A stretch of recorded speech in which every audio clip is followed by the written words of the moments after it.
गुरुर्ब्रह्मा गुरुर्विष्णू गुरुर्देव महेश्वरा सद्गुरु साक्षात परमब्रह्म तस्मै श्री सद्गुरुवे नमः. ओम नमो भगवते वासुदेवाय. ओम श्री गुरुदत्तात्रय श्रीपाद श्री वल्लभाय नमः. तस्मै श्री गुरुवे नमः. सद्गुरूंना वंदन करूया, सद्गुरूंचं स्मरण करूया आणि सद्गुरूंना संपूर्णतः शरण जाऊया. खरं तर सद्गुरू कृपा ही सद्गुरूंना शरण जाण्यामध्ये आहे. सद्गुरूंच्या ठाई सद्गुरूंच्या चरणापाशी आपला असलेला संपूर्ण अहंकार, अर्थात काय तर मी स्वतःला ठेवितो. नुसता मी नाही, मी स्वतःला वाहतो. कोणी फुलं वाहतं, कोणी काय वाहतं, कोणी हळद अक्षदा, कोणी बरंच काही देवाला वाहत असतं. पण आपण मात्र काय व्हायचं आहे तर मी ठेवितो मस्तक ज्या ठिकाणी. बोलले आपला मी जो आहे, आपलं सर्वस्व जे आहे, आपलं आयुष्य जे आहे, आपलं रोजचं सगळं जे जगणं आहे, रोजचं सगळं उठणं बसणं बोलणं जे काय असेल बाबा, ते आपण सगळंच्या सगळं आजच्या या पवित्र दिवशी सद्गुरूंना अर्पण करूया. बोलले सर्व सांडून शोधा मजला. समर्थ काय म्हणाले, बाबा बाकीचं काही नको, मला फक्त तू एक दे, तुझं एक लक्ष दे. कुठे लक्ष दे तर बोलले सद्गुरू चरणापाशी. चरण अर्थात काय, समर्पणाची भूमिका. चरण अर्थात काय, शरण जाण्याची भूमिका. म्हणजे काय, माझं मी मला माझं असं माझं तसं हा भागच नाही. सद्गुरूंना काय अभिप्रेत आहे, सद्गुरू काय सांगत आहे आणि बोलले जे काय घडत आहे ते संपूर्णतः सद्गुरू कृपेनं घडत आहे. सगळीकडे सद्गुरू आहे आणि सद्गुरूचं माझ्यासाठी हे सगळं करून आणत आहेत. सद्गुरू माझा वास बघत आहेत, माझी परीक्षा बघत आहेत. इथून तिथून ज्या ज्या स्थळी हे मन जाय माझे, माझं हे मन जिथे जाईल तिथे सद्गुरू आहे, अशी भूमिका प्रस्थापित झाली पाहिजे. हीच खऱ्या अर्थानं पौर्णिमा आहे किंवा हीच खऱ्या अर्थानं गुरुपौर्णिमा आहे. आता पौर्णिमेच्या दिवशी काय असतं, बोलले त्या चंद्रावर अजिबात बोलले खंड नसतो. खंडग्रास खग्रास इतर दिवशी काय असतं, बोलले त्या सगळ्या चंद्राला कुठेतरी खंड पडलेला असतो. पण असा खंड कधी पडोच नाही, हा संकल्प उभा राहावा म्हणून काय दिलेली आहे तर गुरु पौर्णिमा दिली आहे. बोले पिंडाकडे सद्गुरू सामर्थ्याचा, सद्गुरू उपासनेचा, सद्गुरू नामस्मरणाचा जो प्रकाश आहे तो अखंड पूर्णपणे भरून घ्यावा. अखंड ओम नमो भगवते वासुदेवाय. बोलले जे काय सद्गुरू आज्ञेचं नामस्मरण असेल ते बोलले अखंड पिंडाकडे भरून घेण्याचा वार म्हणजे काय आहे तर सद्गुरू पौर्णिमा आहे. बोलले अमावास्येला अंधार असतो, प्रकाशाचा लवलेशही त्या ठिकाणी नसतो. पण पौर्णिमा म्हणजे काय आहे तर अखंड प्रकाश. आणि अखंड प्रकाश म्हणजे काय आहे, संपूर्ण शरणागती, संपूर्ण स्मरण. बोले थोडं देखील विस्मरणाची भूमिका नको. विस्मरण का उभं राहतं, कारण त्या रथाचे जे काय बोलले सारथ्य आहे ते आपण करायला बघतो, आपण करूच नाही. नम्रपणे जीवनाचा उपासक व्हावं, हीच खरी उपासना आहे. मी ठेवितो मस्तक ज्या ठिकाणी, मग खरी उपासना आहे. मी ठेवितो मस्तक ज्या ठिकाणी, तेथे तुझे सद्गुरू पाय दोन्ही. बोले जिथे न तिथे मी कोणी एक श्रेष्ठ नसून मी अत्यंत लहान आहे. या अनंत विश्वाच्या, या अनंत ब्रह्मांडाच्या, या हजारो सगळ्या किलोमीटर पसरलेल्या या विस्तीर्ण भूवरील एका देशाचा, एका राज्याचा, एका जिल्ह्याचा, एका तालुक्याचा, एका थोडासा भूभागावर राहत असणारा मी एक क्षुद्र जीव आहे. याच्या पलीकडे माझी दुसरी काहीच ओळख नाही. म्हणून मी बोलले माझ्या कसल्याच अहंकारानं, कसल्याच दुर्बुद्धीनं, कसल्याच दुस्वास मी कोणाचा करणार नाही, कोणाचा मत्सर करणार नाही. मी फार अत्यंत थोड्या कालावधीसाठी म्हणून या सगळ्या पृथ्वीवर जन्माला आलेलो आहे. न कळे की भरोसा, कोण क्षण येईल कैसा, कधी काय आहे, माझं अस्तित्व संपून जाईल याची संपूर्ण जाणीव मला आहे. आणि म्हणूनच माझं हे सगळं अस्तित्व संपण्याच्या आधी मी या सगळ्या माझ्या या क्षणभंगूर, या नश्वर असणाऱ्या या सगळ्या जीवनावर, या सगळ्या देहावर कोणाचं नाव लिहितो तर श्री कृपेचं नाव लिहितो, समर्थांचं नाव लिहितो. आणि बोलले ह्या माझ्या अत्यंत अत्यंत अत्यंत बोलले हीन दीन असणाऱ्या सगळ्या या देहाला म्हणा किंवा या सगळ्या आयुष्याला मी अत्यंत श्रेष्ठ, अत्यंत बोलले शाश्वत सगळ्या भूमिकेपर्यंत पोचवून देत असतो. बोलले पाण्याचा थेंब जो आकाशातून निघाला आणि निघाल्याच्या नंतर तो डायरेक्ट समुद्रात पोचला. आधी थेंब होता, पण आता देव पहावयासी गेलो आणि देवची होऊन ठेलो.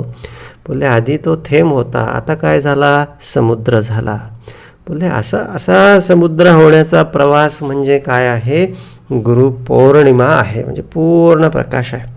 बोलले म्हणजे या अत्यंत लहानकडून असणाऱ्या त्या जीवाचा विस्तीर्ण होण्याचा प्रवास म्हणजे काय आहे गुरुपौर्णिमा. म्हणजे त्या बोलले त्याच्या सान्निध्यात गेल्यानं, त्याच्या बोलले स्मरण मात्रे, नुसत्या त्याच्या दर्शन मात्रे, ध्यानमूलम सद्गुरुर्मूर्ती, पूजामूलम सद्गुरोर्पदम, मंत्रमूलम सद्गुरोर्वाक्यम, मोक्षमूलम सद्गुरुकृपा. म्हणजे त्याच्या स्मरण मात्रे, त्याच्या दर्शन मात्रे काय भूमिका उभी राहते तर मोक्ष उभा राहतो. आणि बोलले या संपूर्ण जीवाचं कल्याण सगळं होत असतं. म्हणून ही अखंड पौर्णिमाच या देहाकडे राहावी. अखंड स्मरणाचा, अखंड उपासनेचा, अखंड नामस्मरणाचा प्रकाश या देहाकडे उभा राहावा. बोलले यासाठी गुरुपौर्णिमा दिलेली आहे.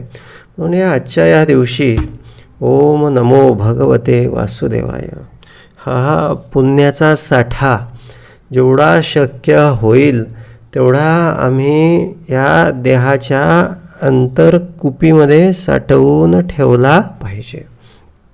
बोलले एका सद्गुरुचरणापाशी, एका परमार्थापाशी, एका सगळ्या अहंकाराची भूमिका त्यागण्यामध्येच बोलले जीवाचं काय आहे, समुद्र होणे आहे, सागर होणे आहे. अन्यथा जीव एखादा थेंब कुठे पडला तो मातीमध्ये बोलले जिरला. कुठून आला आणि कुठे गेला, आला होता वरतून आणि गेला कुठे पाताळाकडे. एखादा बिचारा त्या सांड पाण्याच्या सगळ्या त्या गटारीमध्ये पडतो आणि एवढा शुद्ध, कसलीही बोलले त्याच्यामध्ये अशुद्धी नसणारा, जणू काही ते अत्यंत निर्मळ असं डिस्टिल वॉटर, त्याच्यामध्ये मातीचा एक कण देखील न होता, पण प्रचंड त्याच्यामध्ये अशुद्धी सगळी मिसळली गेली आणि पुन्हा असा वाहत वाहत वाहत अधोगतीला गेला. बोलले काय संग चुकला, संग कोणाचा पाहिजे होता. बोलले त्या अशा त्या सगळ्या नालीतल्या सगळ्या गोष्टींचा, त्या घाणीतल्या सगळ्या गोष्टींचा, त्या सगळ्या वासनेतल्या सगळ्या गोष्टींचा संग भेटला आणि जीवाची काय झाली तर अधोगती झाली. बोले येर ते निपटची वाया गेले, वाया गेले, वाया गेले. वाया जाणार नाही. रघुनायका मागणे हेच आता. आजच्या या अत्यंत सुंदर मंगलमय सगळ्या प्रसंगी समर्थांना एकच मागणं मागूया. समर्थ की बाबा रे, आत्तापर्यंत भरपूर वाया गेलेलो आहे, पण आता बोलले माझ्याच्यानं हे काही होत नाही, तूच माझा हात धर.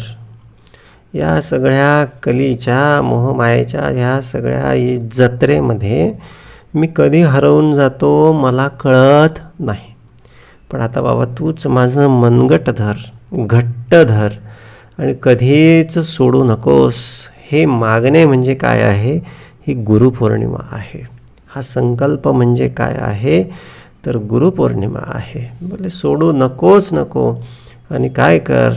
तर बोलले अनंत सगळ्या त्या तुझ्या या सगळ्या विश्वामध्ये तुझ्या सगळ्या स्वरूपात मला विलीन करून घे. म्हणजे सद्गुरू कृपा, सद्गुरू सामर्थ्य म्हणजे काय आहे? म्हणजे त्या संदीपकाला विचारावं, संदीपकाला पुसावं.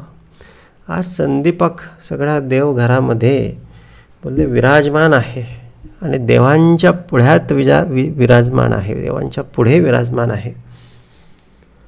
बोलले जणू काही तो आम्हाला सांगतो आहे की बाबांनो, मी सद्गुरू भक्ती केली, सद्गुरू सेवा केली, म्हणून देवांच्या आधी माझं स्मरण केलं जातं. दिव्या दिव्या दीपोत्कार, कानी कुंडल मोतीहार, आणि दिव्याला माझा नमस्कार.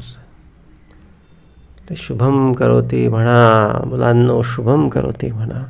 म्हणजे स्नान संध्या, त्रिकाल संध्या, म्हणजे जी काय नसेल शक्य होत, पण निदान 3 वेळा भगवंताचं नामस्मरण एक अत्यंत आर्ततेनं, अत्यंत व्याकुळ सगळ्या भूमिकेमधून, अत्यंत प्रेमानं ज्याला घेता आलं, बोलले त्याच्या सगळ्या हृदयामध्ये ही सगळी गुरुपौर्णिमा येऊन उभी राहिली. अजामेळाने तर एकच वेळा भगवंताचं नामस्मरण केलं. अजामेळ पापी वदे पुत्र कामे, तया मुक्ती नारायणाचे निनामे. पण बोलले त्याहीपेक्षा आपण आपल्या सद्गुरूंनी सांगितलेली जी नामस्मरणाची भूमिका आहे किंवा उपासनेची भूमिका आहे, ती आपण कितीतरी वेळा, असंख्य वेळा त्याचं जप करत असतो म्हणा, किंवा ते नाम घेत असतो म्हणा, किंवा ती उपासना करत असतो.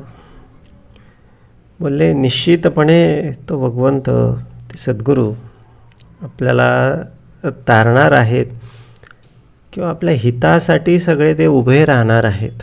अशक्य सगळ्या भूमिका आपल्यासाठी ते शक्य करून आणत असतात. कोण जाणे आपल्या सगळ्या प्रारब्धामध्ये काय काय सगळ्या त्या ठिकाणी अत्यंत दुःखाच्या, अत्यंत त्रासदायक सगळ्या भूमिका होत्या.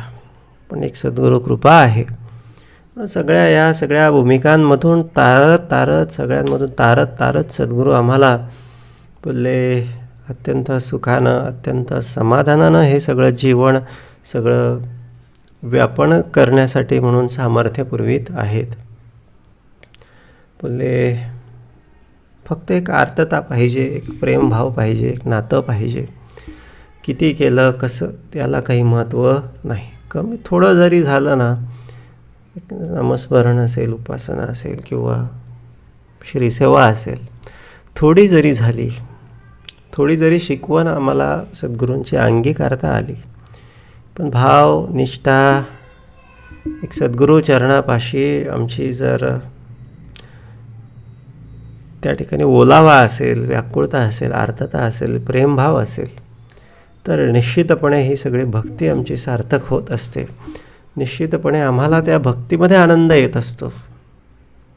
बोलले तो शूद्र होता, काहीच नाही. बोलले फक्त येता जाता सद्गुरूंच्या समर्थांच्या वाटेवर येऊन फक्त नमस्कार घालायचा. निष्काम भक्ती, अखंड व निष्काम श्रीसेवा, दास्य भक्ती घडावी व टिकावी. एक प्रकारे हेच त्याचं निवेदन होतं. आणि म्हणून ते सगळं ओळखून सद्गुरूंनी विचारलं, म्हणाले काय बाबा तुला इच्छा आहे? तो म्हणाला काही नाही समर्था, तो विचारतच आहेस तर असं म्हणलं हे शेत आहे, शेत पिकावं, मुलं बाळ सुखी राहावे, एवढंच जे जनरल सगळे लोक मागतात तेवढंच त्याने मागितलं. म्हणाले ठीक आहे कापून टाक. आता वास बघण्याची, परीक्षा देण्याची वेळ आली. तर मोठे मोठे सगळे अधिकारी, मोठे मोठे सगळे उद्योजक, मोठे मोठे सगळे कोणी का असू द्या ना, शेतकरी का असू द्या ना, बिचारा वर्ष राब उन्हातान्हामध्ये शेतात जातो, मेहनत घेतो, तेव्हा कुठे वर्षाच्या अखेरीस काय हाती येतं तर पीक हाती येतं. संसारातल्या साध्यासुध्या गोष्टींसाठी एवढं प्रचंड कष्ट करावे लागतात. बोलले हे तर परमार्थ आहे. असं असं उगाच कोणाला नुसतं हात ठेवला आणि दिलं तर मग बोलले समर्थांपाशी, सद्गुरूंपाशी असे सगळे हौशे गौशे नवशे सगळे येऊन बसतील. आणि जे समर्थांना प्रिय आहेत, ज्यांना समर्थ प्रिय आहेत, जे खरोखर भक्तीसाठी म्हणून समर्थांकडे आलेले आहेत, ज्यांचं पिढ्यानपिढ्या किंवा जन्मानुजन्माचं नातं त्या समर्थांशी, त्या सद्गुरूंशी जुळलेलं आहे, त्यांना मात्र कुठेच थारा मिळणार नाही. सगळे असे मोठमोठे सगळे पैशावाले, याच्यावाले त्याच्यावाले राजकारणी यांच्याच गाड्यांचा ताफा त्या ठिकाणी राहील.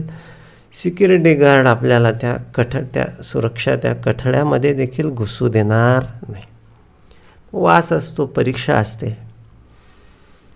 म्हणाले कापून टाक. सगळ्यांचा विरोध झाला की म्हणाले कापू नको, चांगलं पीक आहे, आता तोंडाशी नुकताच आलेला सगळा घास आहे. पण ऐकलं नाही. सद्गुरू एका सद्गुरू बोलले परमनिष्ठा, परमश्रद्धा, परम व्याकुळता, परम आर्तता जर आली ना तर त्याचं काय होतं याचं उज्ज्वलंत, याचं मूर्तिमंत उदाहरण म्हणजे काय, त्या शूद्राचं उदाहरण आहे. कापून टाकलं आणि दुसऱ्याच दिवशी असा काही सोसाट्याचा वारा आणि असा काही पाऊस सगळा त्या भागामध्ये आला. अर्थात तो येणारच होता, हे सद्गुरूंनी जाणलेलं होतं. ते सगळ्या पंचक्रोशीमध्ये ज्यांचं सगळं उभं होतं ते सगळं आडवं झालं. आता याने आधीच आडवं करून ठेवलेलं होतं, त्याच्यामुळे ह्याला डीर फुटले, फडगरं लागली. आणि बघता बघता बघता बघता काही दिवसामध्ये एक पट होणारं सगळं धान्य 10-10, 11-11 कणसं लागल्यामुळे, फडगरं लागल्यामुळे 10 पट झालं. अनेक पटींनी सगळं वाढलं. स्वतःही सुखी झाला आणि गावालाही वाटून राहिलं, तरी ते संपलेलं नाही. सद्गुरू कृपा एकदा का झाली की त्याला क्षय नाही, त्याला मर्यादा नाही, त्याला लिमिट नाही. लिमिट कशाला आहे? आमच्या बुद्धीला आहे, आमच्या देहबुद्धीला आहे, आमच्या अहंकाराला आहे. बोले हे लिमिट आम्ही क्रॉस केलं रे केलं. पूर्ण शरणागती सद्गुरू चरणापाशी झाली रे झाली. बोलले कितीतरी पटीनं सगळं देण्यासाठी, अर्थात हे सगळं संसाराचंच नाही, हे आतलं आहे, हे परमार्थिक आहे, हे बोलले त्या आत्मिक सुखाचं सगळं देणं आहे. हे देण्यासाठी म्हणून तो सगळा उभाच राहिलेला असतो. देण्याची भूमिका पाहिजे, संपूर्ण शरण जाण्याची सगळी भूमिका पाहिजे.